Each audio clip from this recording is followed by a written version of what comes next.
हाँ बेटा, last lecture में हम लोग refraction from curve surface discuss कर रहे थे। कुछ क्वेश्चन तो हमने डिस्कस किए थे, आज और करते हैं। नेक्स्ट क्वेश्चन है, ये वाटर सरफेस है, ये पानी है, पानी के अंदर एक ग्लास स्फीयर है।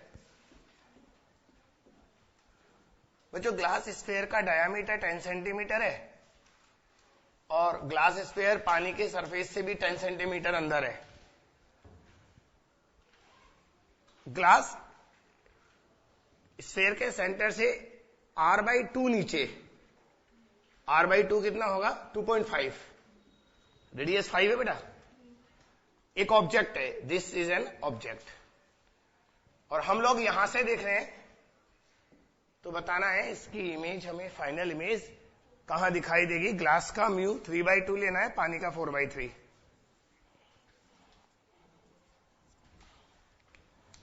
कीजिए।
देखो बेटा, सबसे पहले रेज ग्लास से पानी में जाएंगी।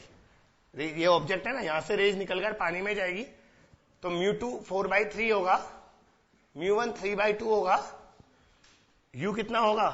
7.5, 15/2, μ2 माइनस μ1 अपॉन r। इसका रेडियस ऑफ कर्वेचर कितना आएगा? -5, माइनस आएगा ना बेटा, तो आएगा 4/3v1,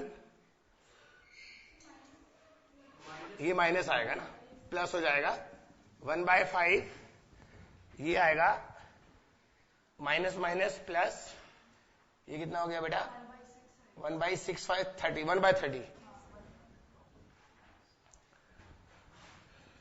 तो 4/3v1 is equal to 1/30 minus 1/5, 30 LCM 1 minus 6, कितना बचा? ये इतना बता दिया करो ना, -1/6। तो V1 आएगा -8 सेंटीमीटर। -8 का मतलब पता है? इससे भी नीचे, ये तो 7.5 था, यहां पर फर्स्ट इमेज आएगा कहीं पर। बच्चों, ये वर्चुअल इमेज है, ध्यान रखना। ये ऑब्जेक्ट बना, लेकिन रेज अब पानी से एयर में जाएगी, अच्छा, अब है ना, प्लेन सरफेस से रिफ्लेक्शन होने पर आपने डायरेक्ट म्यू से डिवाइड कर दिया करो, अपरेंट डेप्थ वाला फार्मूला। यहां से 8 था, तो यहां से 10 + 8 18 होगा, तो फाइनल इमेज बनेगा 18/μ, और म्यू पानी का लेना है 4/3, 18 × 3/4, 13/5।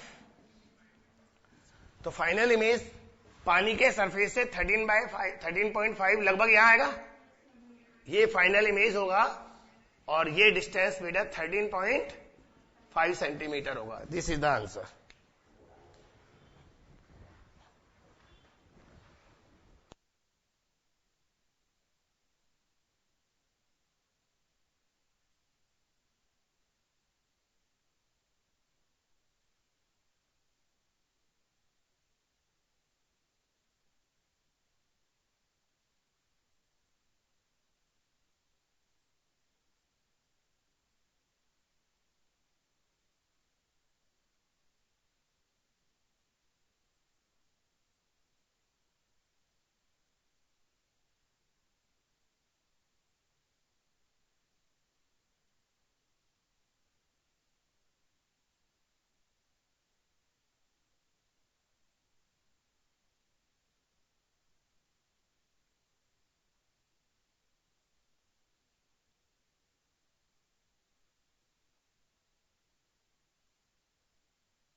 नेक्स्ट क्वेश्चन बच्चों, एक है ना इस तरह का ग्लास सिलेंडर है, इसके मैंने 4 पार्ट कर दिए ऐसे, समझ गए ना, और इस एक पार्ट को रखा और बाकी सबको हटा दिया। तो आपको एक ग्लास सिलेंडर का क्रॉस सेक्शन दिखना है, 1/4 सिलेंडर है ये। This is 1/4 part of cylinder, उसका क्रॉस सेक्शन है, इसका रेडियस r है, और म्यू 3/2। अब इधर देखो, ये टेबल है, टेबल पर रखा है बच्चों। यहां पर एक ऑब्जेक्ट है, ऑब्जेक्ट का डिस्टेंस जो है ये है mr। क्या है? mr। ऑब्जेक्ट से जो रेज जाएंगी फाइनली पैरेलल हो जाएंगी टेबल के, ये कंडीशन क्वेश्चन में गिवन है। तो आपको बताना है m की वैल्यू कितनी है। ये पहले जेई में आया हुआ क्वेश्चन है, आपको m बताना है कितना होगा।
देखो बेटा, सबसे पहले रिफ्लेक्शन प्लेन सरफेस से हो रहा है, तो प्लेन सरफेस का अपना फॉर्मूला होता है μ2/μ1 इंटू यू, याद है? एयर से ग्लास में जा रही है रेज और यू है -mr, तो व्यू हो जाएगा -4/3 mr। बच्चों इमेज mr से भी दूर बनी है, 4/3 इज मोर देन 1, तो इसकी फर्स्ट इमेज यहां बनेगी और ये इमेज दूसरे सरफेस के लिए ऑब्जेक्ट बनेगा, तो डिस्टेंस हो जाएगा 4/3 mr प्लस r। ध्यान रखना, अब कर्व सरफेस से रिफ्लेक्शन वाला फॉर्मूला लगाएंगे। अब ग्लास से एयर में जा रही है, तो 1/v, μ2 1 आएगा ना, माइनस μ1 कितना आएगा 4/3, u कितना है 4/3 m plus 1 into r, correct, और माइनस माइनस। बच्चों आपने ध्यान नहीं दिया, इमेज इंफिनिटी पर बन रही है, पैरेलल हो गई ना रे, तो final image is eight infinite. Glass है तो सारे चेंज करना पड़ेगा, म्यू 3/2 है, ये भी 3/2 होगा, ये भी 3/2 होगा, ये भी 3/2 होगा और ये भी 3/2 होगा। और कहीं चेंज करना है? Is equals to μ2 minus μ1 upon r, r भी माइनस r आएगा, तो बेटा ये r से r कैंसिल, ये आएगा 3/2 प्लस 1 और माइनस माइनस प्लस, हाफ से हाफ कैंसिल, ये m रह गया ना, 3/2 m plus 1 is equal to 3, तो m आ गया 3 माइनस 1 2, 2 2 जा 4, 4/3।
तो बेटा अब हम लोग स्टार्ट करेंगे लेंस थ्योरी।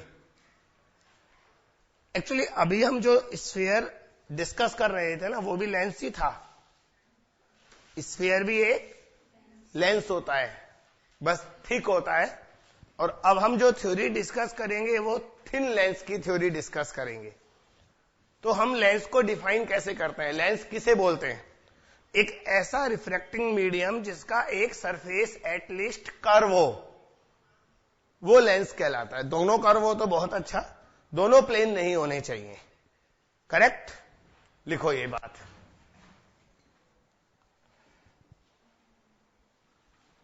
देखो, a refracting medium which is bounded by at least one curved surface. A refracting medium which is bounded by at least one curved surface is called lens. बच्चों, अगर किसी लेंस के दोनों surface बाहर की तरफ निकले हो, बल्ज हो,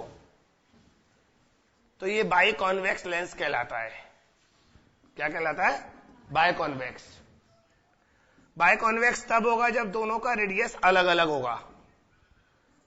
लेकिन अगर ये रेडियस दोनों सरफेस का बराबर हो गया तो ये इक्वी कॉन्वेक्स लेंस कहलाएगा। इसी तरह अगर दोनों सरफेस अंदर घुसे हुए हों, लाइक दिस, तो ये कहलाता है बाय कॉनकेव, जब रेडियस दोनों का अलग अलग होगा, और इक्वी कॉनकेव अगर दोनों का रेडियस इक्वल हो।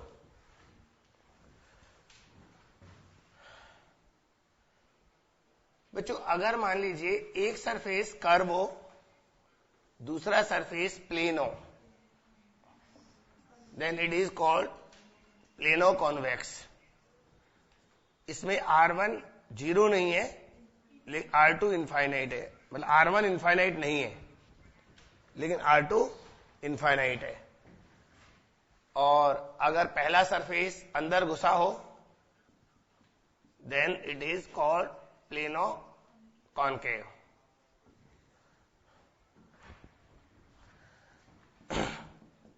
R1 is positive and R2 is infinite. इसमें भी R1 infinite नहीं होगा, लेकिन R1 पॉजिटिव होगा और इसमें R1 नेगेटिव होगा। इस तरह से नोमेनक्लेचर करते हैं।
बच्चों,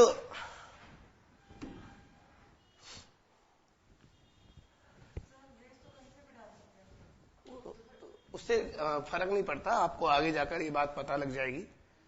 अगर मान लो हम रेज को इधर से ना माने, इधर से माने, तो उससे फोकल लेंथ सेम ही आती है, और ये अभी आपको हम बता देंगे। चलो वहीं से शुरुआत करते हैं। लिखो लेंस मेकर फॉर्मूला।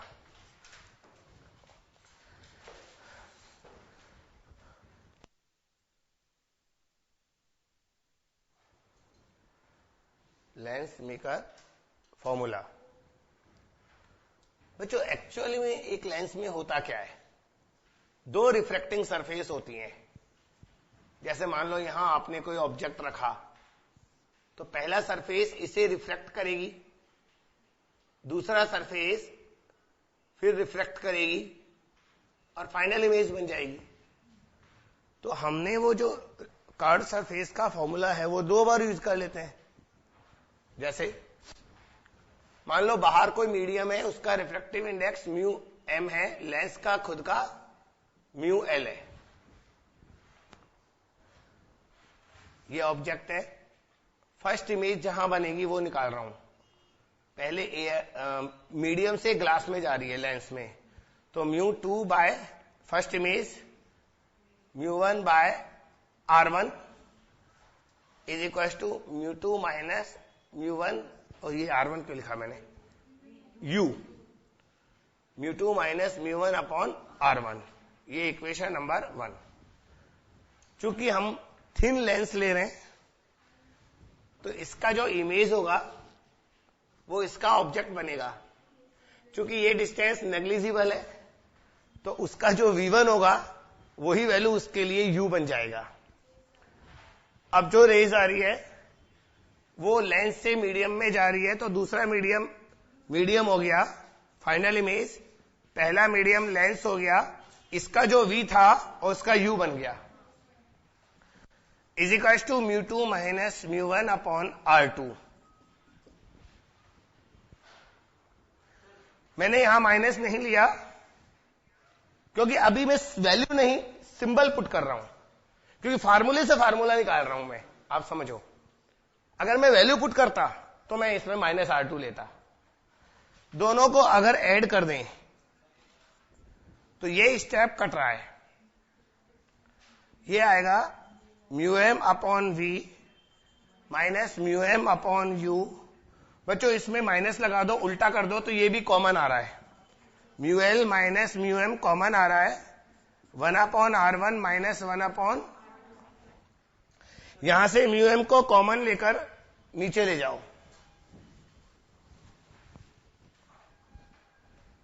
तो बच्चों ये आएगा 1 upon V minus 1 upon U। μm को नीचे ले जाऊंगा तो μl अपॉन μm माइनस 1 बचेगा, और 1 upon R1 minus 1 upon R2। बच्चों अगर हम फोकस को डिफाइन करें यहां पर तो वही वाली बात है, अगर पैरेलल रेज आ रही हैं तो U इंफिनिटी लेना है, तो 1 बाई इंफिनिटी 0 होगा और V is equal to F बन जाएगा। तो ये 1 बाई F बन गया, mu lens upon mu medium minus 1 into 1 upon R1 minus 1 upon R2। और बच्चों ये फॉर्मूला कहलाता है लेंस मेकर फॉर्मूला।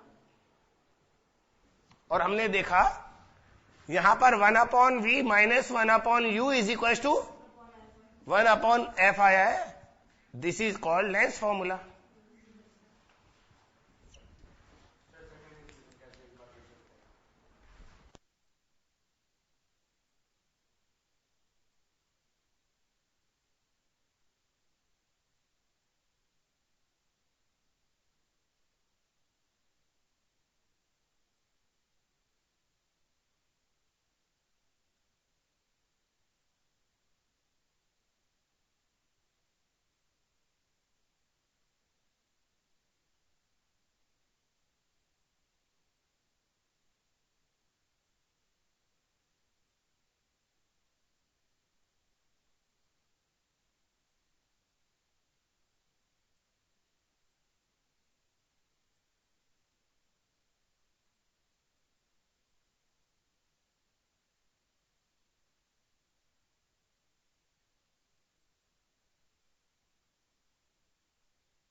लेंजेस। बच्चों ये फॉर्मूला तभी काम आएगा जब किसी लेंस के दोनों साइड के मीडियम सेम होंगे। अगर एक तरफ एयर ले लें, दूसरी तरफ वाटर ले ले, तो फिर हम ये कटेगा नहीं ना, ये स्टेप जो यहां कट गया था वहां म्यू एम डैश हो जाएगा, यहां ये कट जाएगा, ये नहीं कॉमन नहीं आएगा, ये म्यू एम कॉमन नहीं आएगा। लेकिन अगर हमें बेसिक फंडामेंटल पता है तो हमें कोई कैसा भी क्वेश्चन दे दे, हमें क्या दिक्कत, हम तो दोनों सरफेस के लिए कर्व सरफेस वाला फॉर्मूला यूज कर लेंगे। बच्चों इस वाले फॉर्मूले को एक बार हम थोड़ा सिंप्लीफाई कर ले। बेटा मान लेते हैं बाहर एयर है, क्योंकि ज्यादातर तो लेंस को एयर में ही यूज करेंगे। तो अगर बाहर एयर है तो ये बनेगा 1/f only mu minus 1/r1 minus. फिर इसको थोड़ा और सिंप्लीफाई कर ले, जैसे फॉर इक्वी कॉन्वेक्स लेंस, अगर इक्वी कॉन्वेक्स लेंस हो तो ये 1/r आएगा। अब वैल्यू पुट कर रहा हूं, वो -r आएगा तो 2/r हो जाएगा।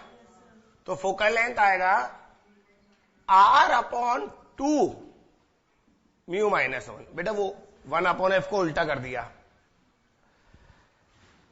अगर ये प्लेनो कॉन्वेक्स होता तो R2 इनफाइनाइट हो जाता। सुन रहे हैं आप? तो ये 2 नहीं आता, केवल r/म्यू माइनस 1 आता। सिमिलरली अगर ये इक्वी कॉनकेव होता तो ये माइनस आता। क्यों? कॉनकेव में ये माइनस होता है और वो प्लस ही होता है, तो -1/r और -1/r -2/r आता। और यहां भी माइनस आ जाता प्लेनो कॉनकेव के लिए। तो वो दोनों केसेस में कॉपी नहीं करवा रहा, हर चीज को लिखने से फायदा नहीं है। तो ये कॉपी कर लो, फिर आगे चलते हैं।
बच्चों क्वेश्चन करते हैं कुछ। आपको एक कॉन्वेक्स लेंस दिया है जिसकी फोकल लेंथ 20 सेंटीमीटर है और म्यू 3/2 है एयर में।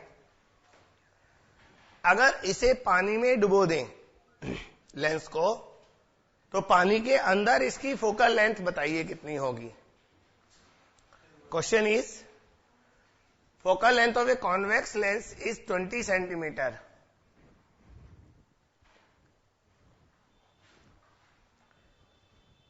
and mu is 3/2.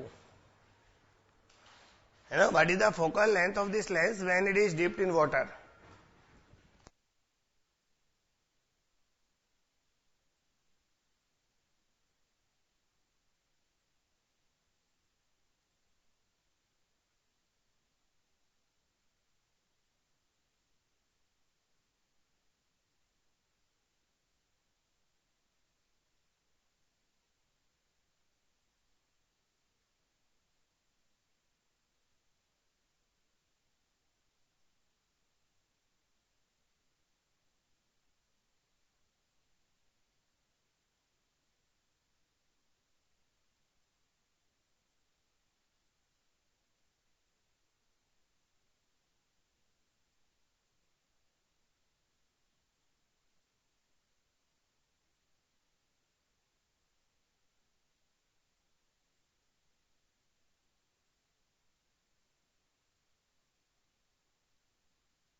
देखो बेटा, पहले जब लेंस एयर में था तो ये आएगा म्यू -1 1/r1 -1/r2, इक्वेशन 1। जब वो पानी में गया तो ये हो गया mu lens upon mu medium -1, और R1 R2 की वैल्यू थोड़ी ना पानी में चेंज होगी। Equation number 2। अगर मैं इन दोनों को डिवाइड कर दूं, इक्वेशन 1 डिवाइडेड बाय 2, तो उसमें आएगा 1/2, ये तो पूरा कट जाएगा, और नीचे कितना आएगा 9/8 -1, 9/8 -1 1/8 होता है, तो 1/2 अपॉन 1/8 4। समझ गए? लिख दूं आप लोगों के लिए, ऊपर 1/2 नीचे 1/8, तो f डैश जो आएगा वो 4f, 4 गुना हो जाएगी focal length.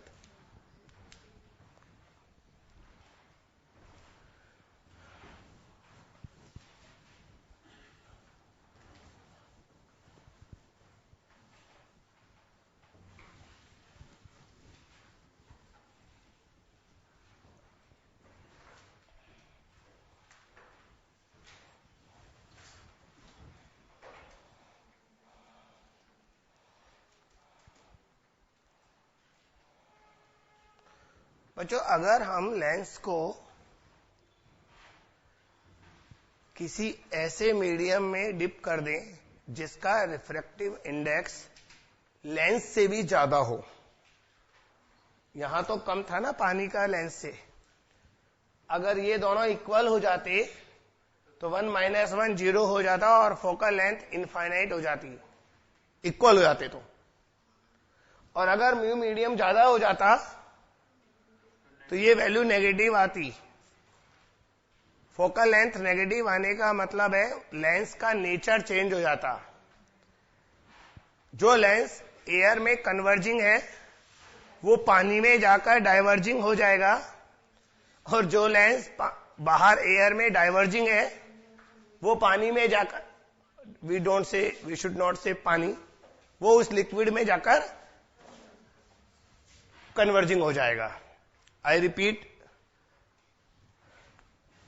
if mu medium is greater than mu lens,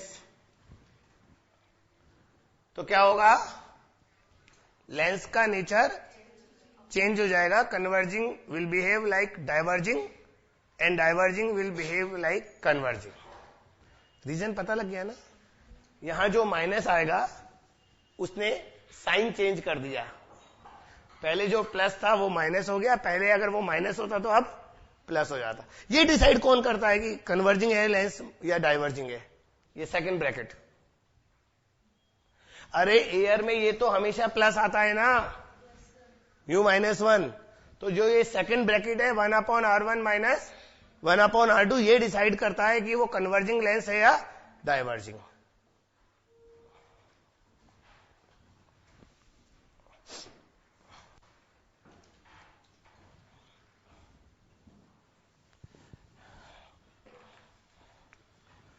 जो एक लेंस है,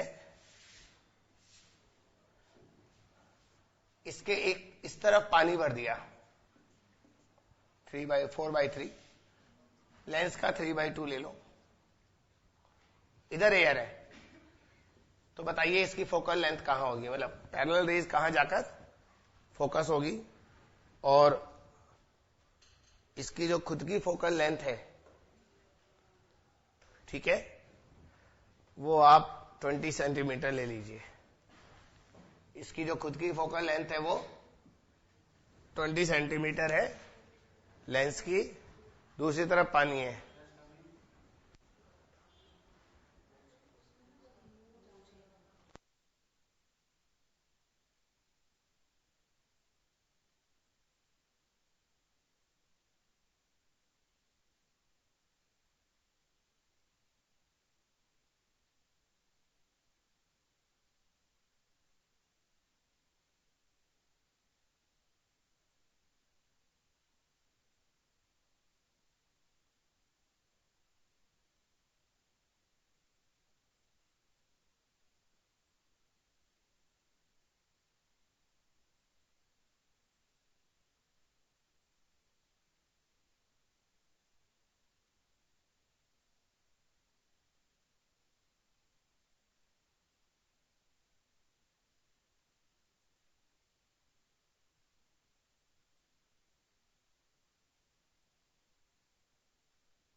देखो सबसे पहले इसका आर निकालना पड़ेगा, तो इक्वी कॉन्वेक्स लेंस अज्यूम करना पड़ेगा अगर कुछ भी नहीं दिया तो। एफ होता है r upon 2 mu minus 1, f 20 है, म्यू माइनस 1 3/2 माइनस 1 हाफ होगा, तो आर भी, अगर आपने आर नहीं निकाला तो क्वेश्चन कैसे करोगे? अब पैरेलल रेज को पहले फोकस वो इससे रिफ्लेक्ट करवाओ, एयर से ग्लास में जा रही है, μ2 by V1, μ1 by infinity 3/2 minus 1 half, और इसका R 20 यानी कि 1/40, तो V1 आएगा 60 सेंटीमीटर। देखो बेटा बच्चा, इसकी इस सरफेस की इमेज यहां बनेगी 60 पर, जो इसके लिए वर्चुअल ऑब्जेक्ट होगा। अब रेज ग्लास से पानी में जाएंगी, तो सेकंड मीडियम पानी होगा, फर्स्ट मीडियम ग्लास होगा, और U नेगेटिव नहीं पॉजिटिव आएगा, वर्चुअल ऑब्जेक्ट है, इज इक्वल टू 4/3 माइनस 3/2, और इसका R नेगेटिव आएगा -20, 4/3V माइनस कितना आएगा 1/40 is equal to 8 minus 9 minus 1 minus minus plus और 6 2 जा 120, करेक्ट।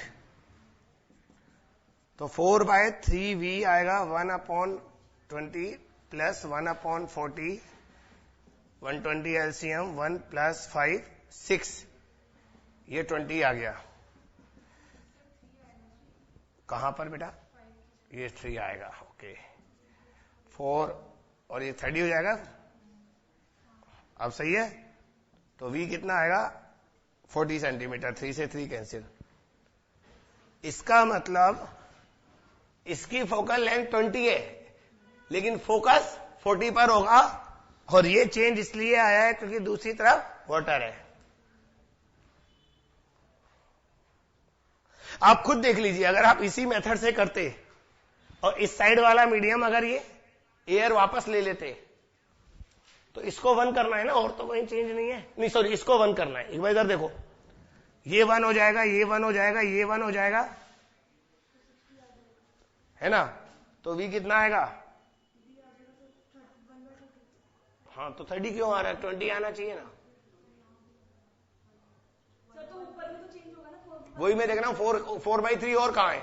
हाँ, यहां पर भी तो चेंज होगा, ये 1 माइनस 3/2 1 है, ये 1/40 आ गया ना,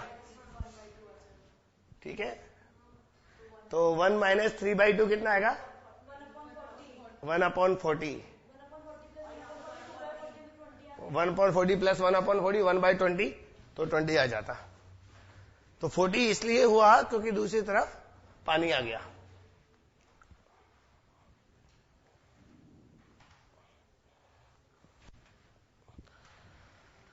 अब डिस्कस करते हैं कटिंग ऑफ लेंस।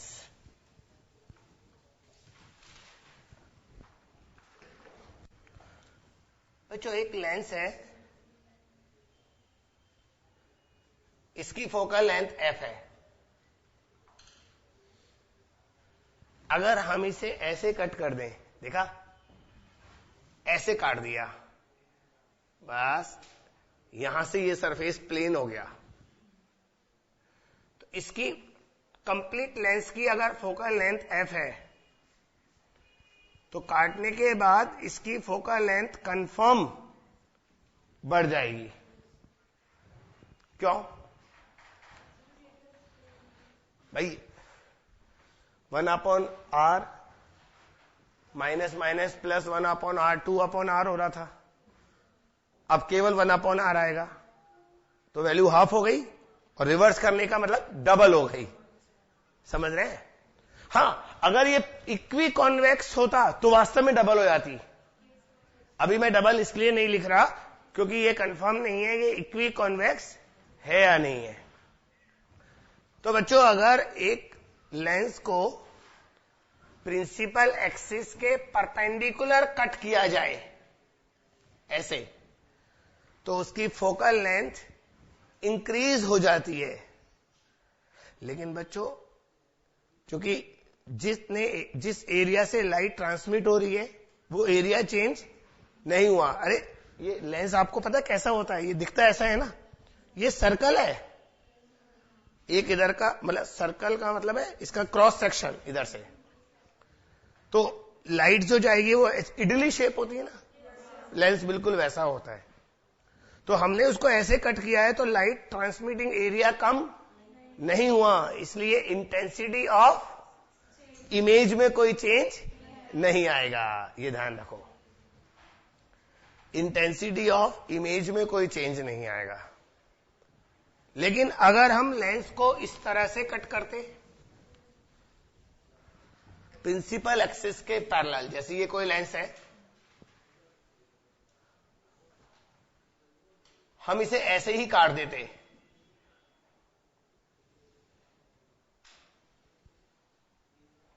ऐसे नीचे का उठा दो, और अगर इतना सा ही लेंस बचता तो अब जो इसकी फोकल लेंथ आती वो सेम आती। अरे R1 R2 थोड़ी ना चेंज हुए हैं। तो लेंस को ऐसे कट करने से फोकल लेंथ चेंज नहीं होती, लेकिन लाइट ट्रांसमिटिंग एरिया आधा हो गया, इसलिए इंटेंसिटी ऑफ इमेज हाफ हो जाएगी। ये ध्यान रखना।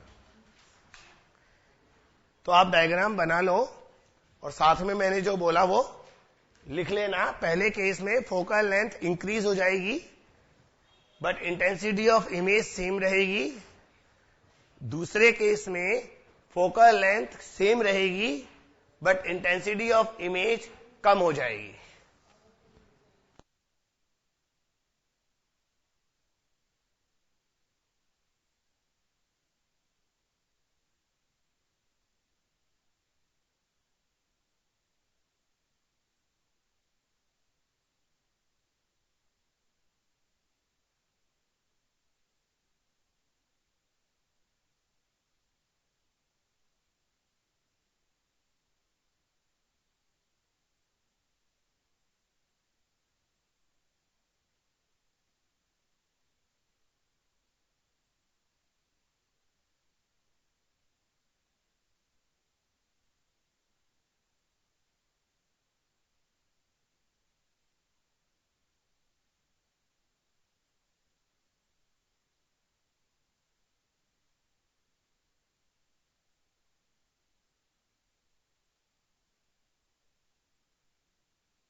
बच्चों, हम एक लेंस को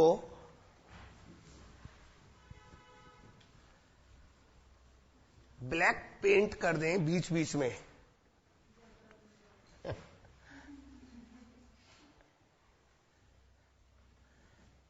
ना? जैसे इतने लेंस को ब्लैक पेंट कर दिया, फिर बीच में छोड़ दिया, फिर इसको ब्लैक पेंट कर दिया, फिर इसको कर दिया, तो हम है ना जहां से ब्लैक पेंट करेंगे वहां से लाइट नहीं जाएगी, इसलिए जो इमेज की इंटेंसिटी होगी वो थोड़ी रिड्यूस्ड होगी।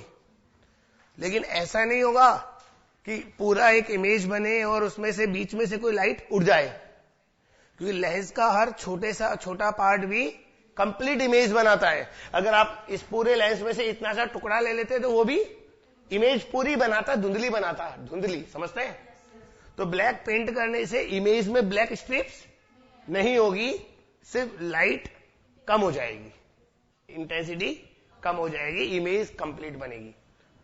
लेकिन अगर हम ऐसा करते, मान लो ये कोई लेंस होता,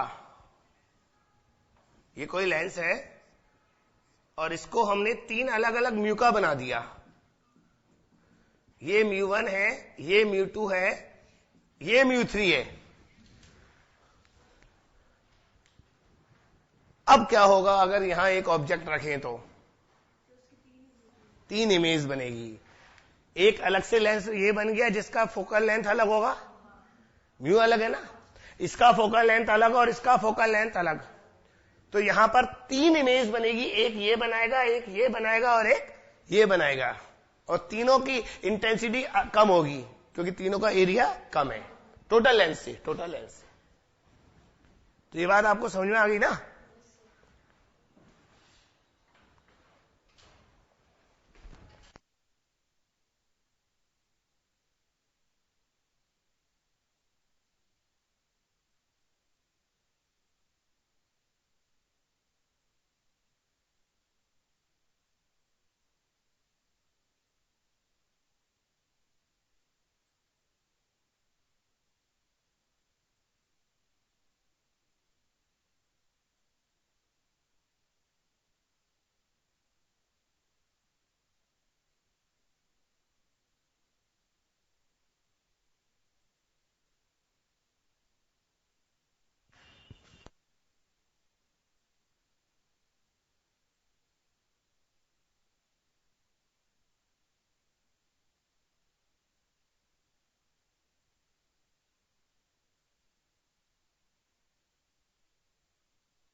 क्वेश्चन करते हैं बेटा। एक कॉन्वेक्स लेंस है,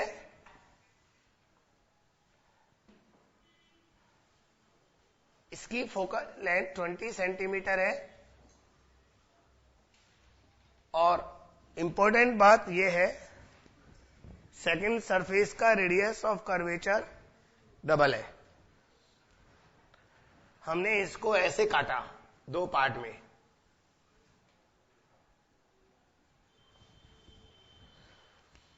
प्रिंसिपल एक्सिस के परपेंडिकुलर कट कर दिया। तो मुझे आप बताइए इन दोनों की इंडिविजुअल, दो पार्ट हो गए ना, इंडिविजुअल फोकल लेंथ कितनी कितनी होगी ये बताइए।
बच्चों पहले कंप्लीट लेंस के लिए इक्वेशन लिखते हैं।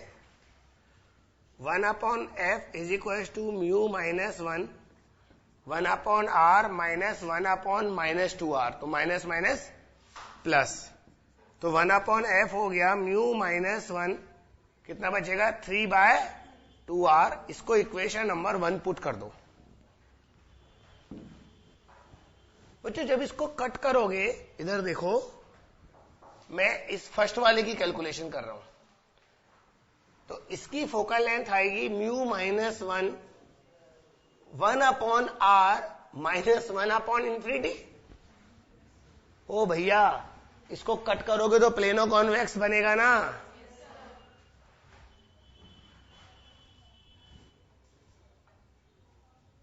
दोनों को डिवाइड कर दो ना, म्यू माइनस 1 अपॉन आर, और म्यू माइनस 1 अपॉन आर की वैल्यू है 2/3f, करेक्ट। देखो म्यू माइनस 1 अपॉन आर कितना है 2/3f, तो 1 अपॉन एफ आ गया 2/3f, उल्टा कर दो, f1 आ गया 3/2f, 30 सेंटीमीटर।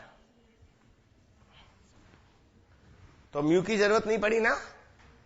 अब उधर वाले का निकाल, वो भी तो प्लेनो कॉन्वेक्स है, तो उसकी फोकल लेंथ भी क्या होगी। अरे प्लेनो कॉन्वेक्स का डायरेक्ट फार्मूला लगा दो, r अपॉन म्यू माइनस 1, लेकिन उसका r जो है वो खुद 2r है, तो 2r अपॉन म्यू माइनस 1 आएगा, और r अपॉन म्यू माइनस 1 कितना है 3f/2, या mu minus 1 upon 2r upon mu minus 3f आ गया ना डायरेक्ट।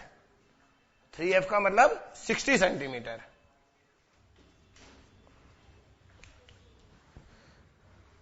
थोड़ा ढंग से काम करेंगे तो सब काम हो जाएगा, और इतना डिफिकल्ट नहीं है ये।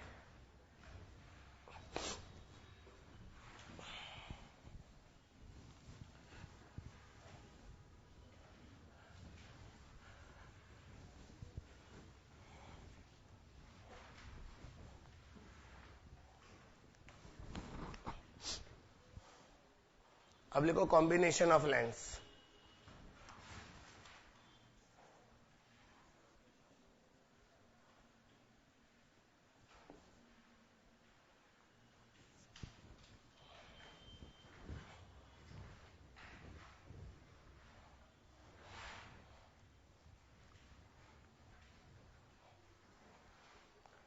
बच्चों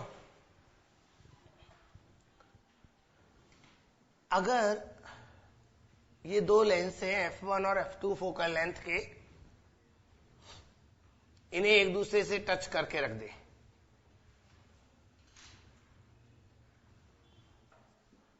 जरूरी नहीं ये दोनों कॉन्वेक्स हो, एक कॉन्वेक्स एक कॉनकेव भी हो सकता है। इक्विवेलेंट फोकल लेंथ का मीनिंग है, अगर हम इन दोनों लेंस की जगह एक सिंगल लेंस रखें और वो सिंगल लेंस सेम ऑब्जेक्ट का सेम पोजीशन पर इमेज बना दे, सुन रहे हैं आप, सेम ऑब्जेक्ट का सेम पोजीशन पर इमेज बना दें, तो वो जो सिंगल लेंस की फोकल लेंथ होगी वो इक्विवेलेंट फोकल लेंथ कहलाती है। बच्चों इसका डेरिवेशन बहुत इजी है। आप क्या करेंगे, इसकी इमेज निकालेंगे जो इसका ऑब्जेक्ट होगा, फिर फाइनल इमेज निकालेंगे, उस फाइनल इमेज को नोट कर लेंगे, फिर एक सिंगल लेंस लेंगे, उसकी भी वही इमेज बना देंगे, दोनों को कंपेयर करवा देना।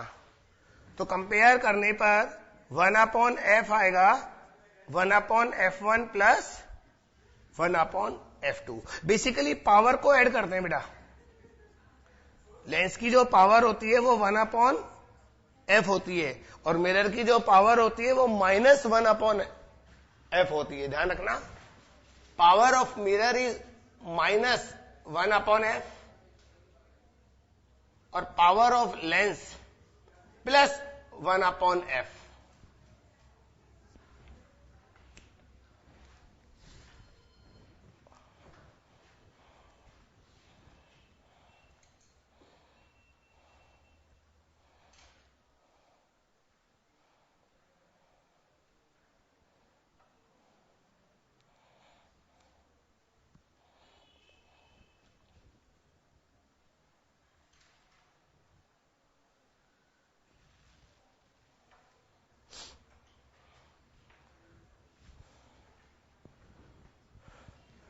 तो दो लेंसेज को कंबाइन करने पर उनकी फोकल लेंथ ऐड नहीं होती, उनकी पावर ऐड होती है।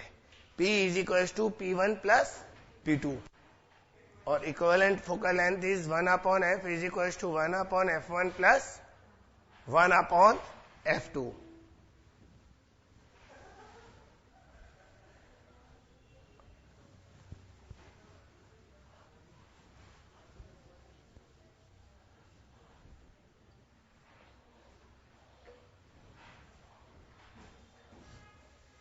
अगर हम सेम फोकल लेंथ के एक कॉन्वेक्स और एक कॉनकेव लेंस को साथ साथ रख दें तो पावर 0 हो जाएगी और focal length infinity. Focal length infinite का मतलब है पैरेलल बीम जो आएगी लाइट की वो पैरेलल ही निकल जाएगी। या ऐसे बोलो, जितना पहला लेंस कन्वर्ज करेगा दूसरा लेंस उतना ही रेज को वापस डाइवर्ज करके वापस पैरेलल बना देगा। ये मुझे इस बात पर ध्यान आया, एक क्वेश्चन कॉम्बिनेशन ऑफ लेंस का नहीं है, मतलब पानी के अंदर कोई एयर बबल है,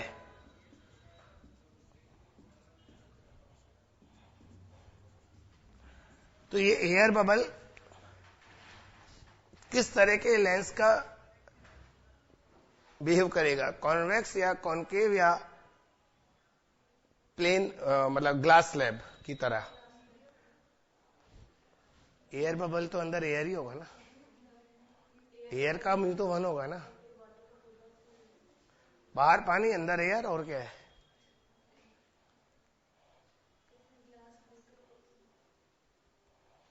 मेरा बच्चा, वैसे तो यहां पर दोनों सरफेस बल्ज है, तो ये कॉन्वेक्स लेंस होना चाहिए।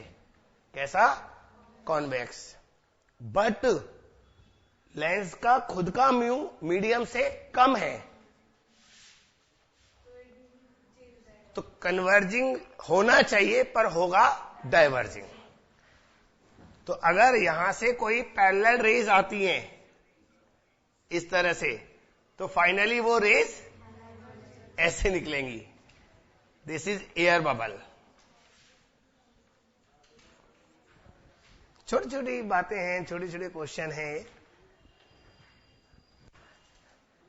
सिर्फ इस वजह से क्योंकि उसका म्यू, अगर ये ग्लास स्फीयर होता 3/2 वाला तो फिर ये कन्वर्जिंग ही होता, कन्वर्जिंग ही होता।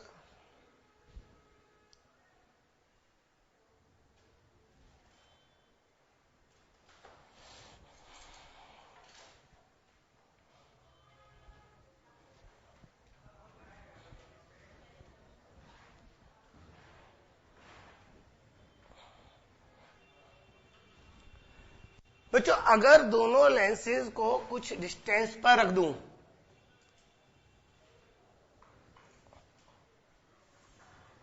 ऐसे f1 और f2 फोकल लेंथ है, इनके बीच का डिस्टेंस d है, तो अब जो इक्विवेलेंट फोकल लेंथ आती है उसका फॉर्मूला ये होगा,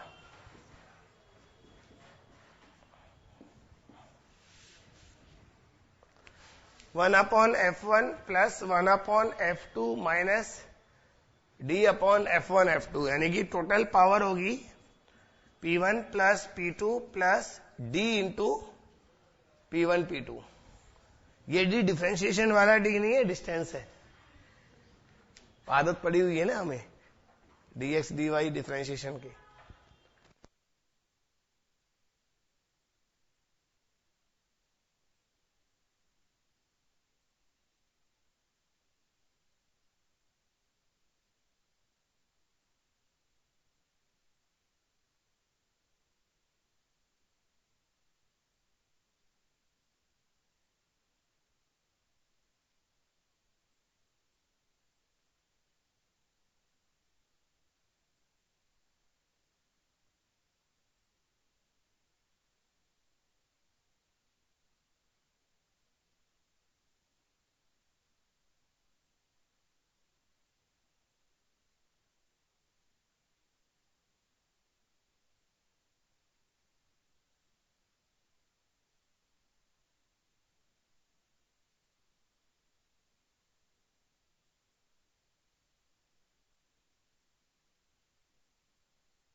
सिंपल सा क्वेश्चन है लेकिन अच्छा है बच्चों। एक कॉन्वेक्स लेंस है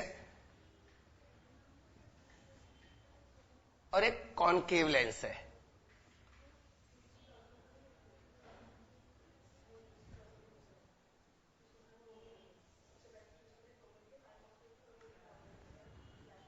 एक मतलब इसकी फोकल लेंथ 20 सेंटीमीटर है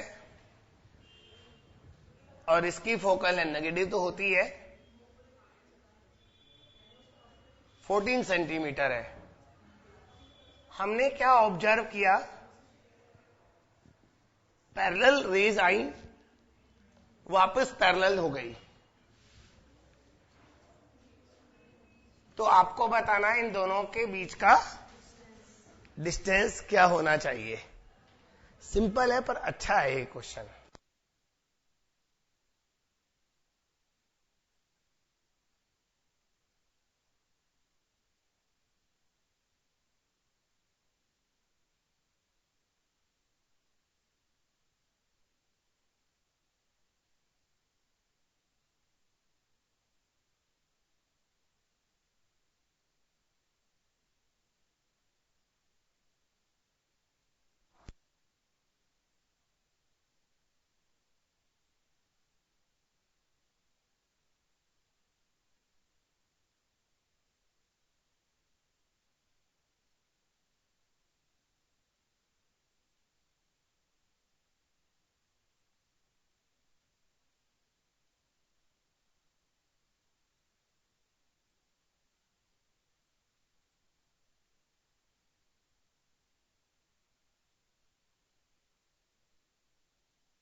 देखो बेटा, this question is based on diagram. Parallel raise इसके फोकस पर जाएंगी. एक मिनट के लिए मैं गलत डायग्राम बना रहा हूं. अगर मैं इसका फोकस यहां मान लेता, यानी कि इसको मैं फोकस के बियॉन्ड मान लेता, तो ये रेज आगे ऐसे जाती. बच्चों गौर से देखो, ये ऑलरेडी इस लेंस के लिए कन्वर्जिंग है, सॉरी डाइवर्जिंग. ये डाइवर्जिंग को और डाइवर्ज कर देगा, पैरेलल नहीं हो सकता. अगर ये लेंस कन्वर्जिंग होता तो डाइवर्जिंग लेंस को कन्वर्ज करके पैरेलल बना सकता था. तो ये गलत हो गया. इसका मतलब ये हुआ, ये आप है ना, इसको केवल क्वेश्चन मत समझना. ये क्वेश्चन आपको लेंस का बिहेवियर एक्सप्लेन करेगा कैसे होता है.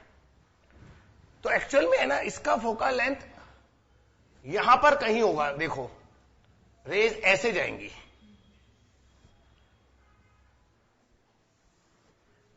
लेकिन बेटा रेज इसको क्रॉस करती है अगर ये लेंस नहीं होता. अब ये डाइवर्ज करता है ना, लेकिन जो रेज पहले कन्वर्ज हो रही है, अगर कन्वर्जिंग रे को थोड़ा सा भी डाइवर्ज कर दिया तो पैरेलल हो सकती है. तो अब क्या होगा, ये रेज यहां से ये वापस डाइवर्ज होकर पैरेलल हो जाएंगी. ये रेज आगे नहीं जाएंगी, समझे. यहीं से ये डाइवर्ज होकर वापस पैरेलल हो गए. आपको समझ में आया. ये डायग्राम बहुत अच्छा एक्सप्लेन कर रहा है. इसका मतलब ये डिस्टेंस 20 सेंटीमीटर हुआ, और कॉनकेव में वो पॉइंट जहां पर लाइट अपीयर टू कन्वर्ज होती है वो भी उसका फोकल कहलाता है.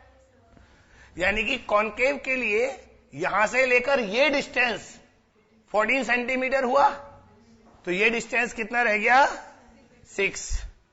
तो D is equal to 20 minus 14 is equal to. बहुत अच्छा क्वेश्चन है. मैंने कहा नहीं क्वेश्चन सिंपल है लेकिन बहुत अच्छा है. और बच्चों अगर दोनों लेंस कन्वर्जिंग होते ये भी, तो 34 आंसर आता. होता क्या, ये फोकस करती, इस लेंस को फोकस इसके फोकस पर कौन साइड होना चाहिए, अभी बताया था. पहले ये कन्वर्ज करता, फिर वहां से डाइवर्ज होती लेंस, डाइवर्जिंग को फिर वो कन्वर्ज करके पैरेलल बना देता. तो 34 आंसर आता. क्या आता, 34.